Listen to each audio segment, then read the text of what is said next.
Welcome back to the Meeple Marathon. Today I'm going to show off Outfoxed. This is not a game I normally would cover on the channel. This is a kids game by Gamewright. Gamewright you may know from having produced Forbidden Island, Sushi Go and Sushi Go Party, and lots of other games geared towards kids. They actually have a pretty large library, and their collection of kids games is actually quite impressive. It's not just a mass market, just IP dump. So this is Outfoxed. It's been out for a while. I have no idea how long it's been out, but I just recently, for the first time, was introduced to it by playing it with my son. And I was actually quite taken by the game, so I just thought I'd take a moment to show it off on the channel. If you are someone who is interested in getting younger kids into the board gaming hobby, and again, don't want to deal with most of the junk you find on the shelves at Target that involve foxes dropping their pants and stepping in dog poo and all this other junk that's on the shelves, and it breaks 10 minutes later. This is one that you should definitely take a look at. So let's just take a quick gander inside. This isn't an unboxing. I just wanted to show you one facet of the game that I thought was really nice.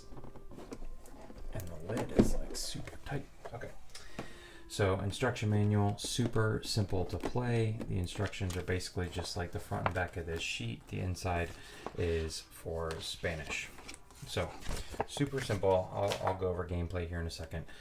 Then there's the board. And then look at this insert. Like, this insert is actually top notch for a kids game.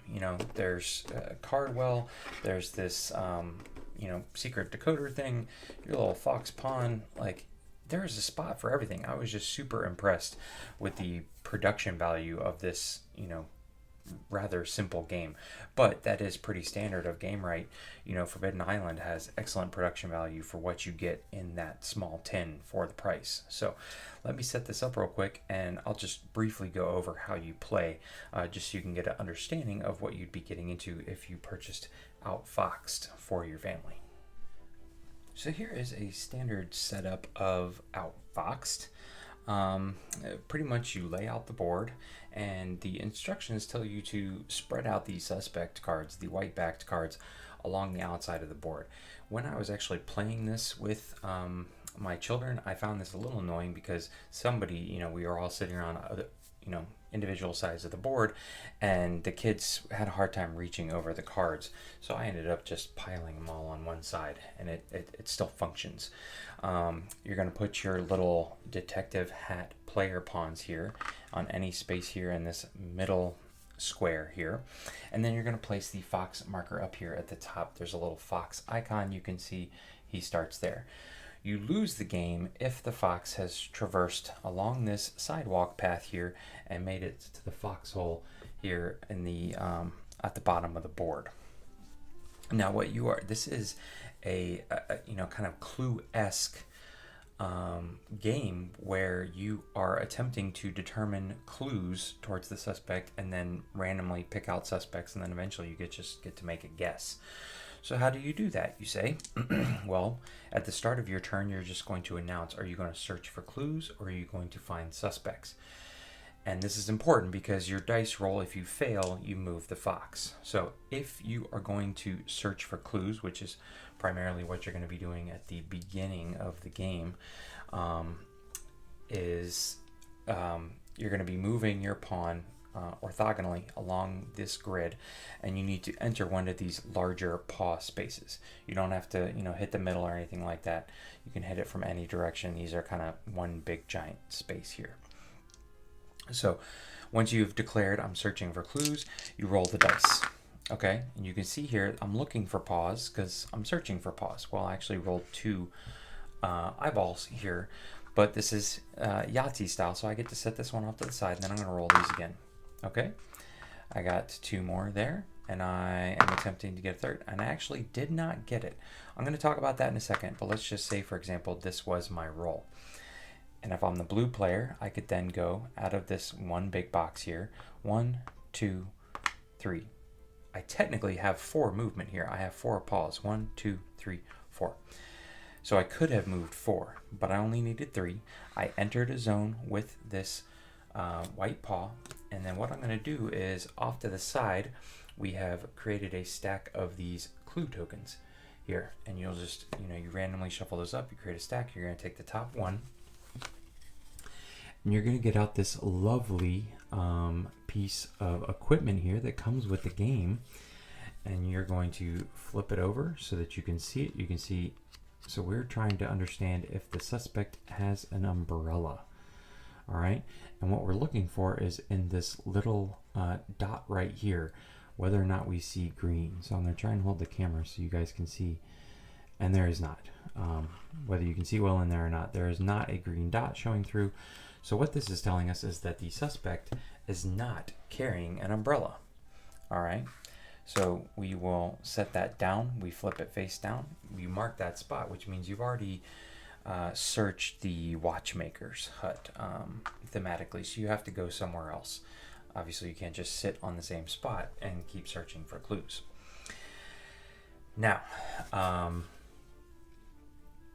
say for example later on we make it down here, and now we are trying to determine, is the suspect carrying a pocket watch?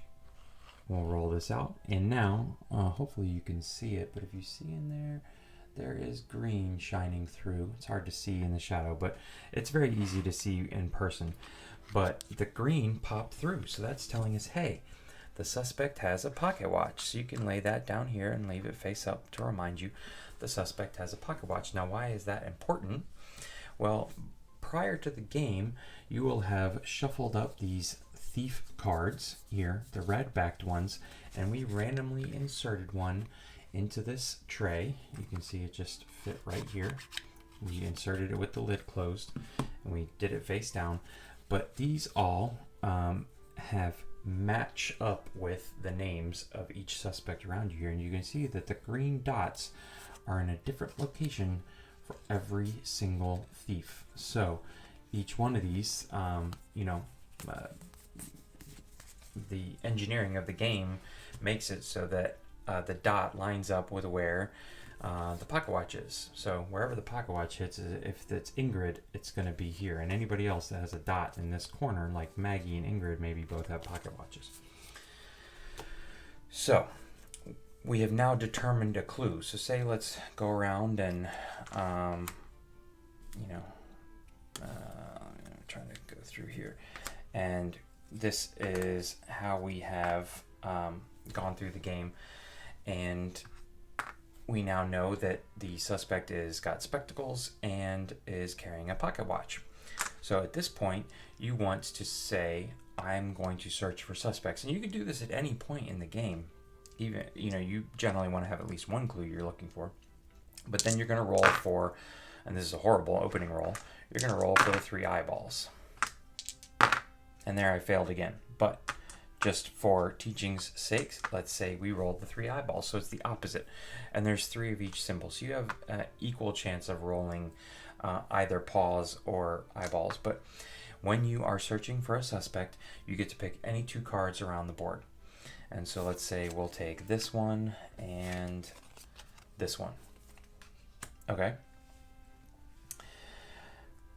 So what you want to do now, you and your child, is look at here and you'll say, all right, do any of these guys have spectacles? Charles does. Well, Gertrude does not, and we already have determined that the suspect does have spectacles. So Gertrude can be returned to the box. But Charles, who also has a pocket watch, which is very telling, has both. So we're going to keep Charles up along the side here. He is definitely a suspect, and Gertrude goes back to the box. And so you can do this 2 at a time. Every time you search for suspects, you get to pick up 2 cards that are face down, look at them. If they become a suspect because they are wearing or holding something that you know is a clue, you can leave them up around the board. Then eventually, at some point or another, you will simply say, I think I know it is Charles. You will take this, you will reveal the card, and ta-da, it is matching. So you can see here's actually 3 dots. So there's a third piece of there was a third clue that would have really narrowed it down to Charles. So that's how you win the game. Obviously, you are correct in your guess. Now, you can be incorrect in your guess. You could have flipped up, say, Arthur here and thought it was Arthur, and because maybe Arthur also had spectacles, a pocket watch, but not, a flower in his pocket here or something. So you could get it wrong. In that case, it's kind of like a tie or a wash. You figured out who it was, but the fox got away. You can lose, though, however, that anytime you don't roll all matching symbols, or at least the matching symbols that you declared, the fox up here gets to move 3 spaces. 1, 2, 3. 1, 2, 3. And he will slowly travel along the sidewalk every time you get a roll incorrect. Boom, boom, boom, boom. And if he ever makes it to the foxhole, you lose. Now, the game says that if you roll a non-matching roll, you move the fox, and that ends your turn. I found that it is much more fun for children if they just move the fox and then get to roll again. You could play it either way. You could play by the rules, but if you don't roll a matching roll, it's very deflating for the kids to just move the fox.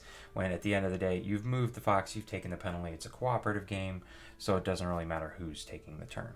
But anyways, I found this to just be a delightful game that I was enjoying playing with my son, just because of the simple fact that it was like, ooh, look at this, we're flipping them over, and ooh, there's a couple, and we had like 3 or 4 out there, but then we like flipped over and we realized that, ooh, the necklace is not a clue, so we eliminated one lady with a necklace and then the top hat, and we took out, someone like Arthur got removed, and we got to the point where we had 2 out of the 3 things down, and my son was like, I think it's so and so, and we flipped it over, and we got it right. But it was just a great fun little game. It literally took like 20 minutes once I had read through the rules and figured out how to play. So I really just highly recommend this game, because it can teach the kids so much. It teaches them deduction and cooperation, and as far as board games mechanics go,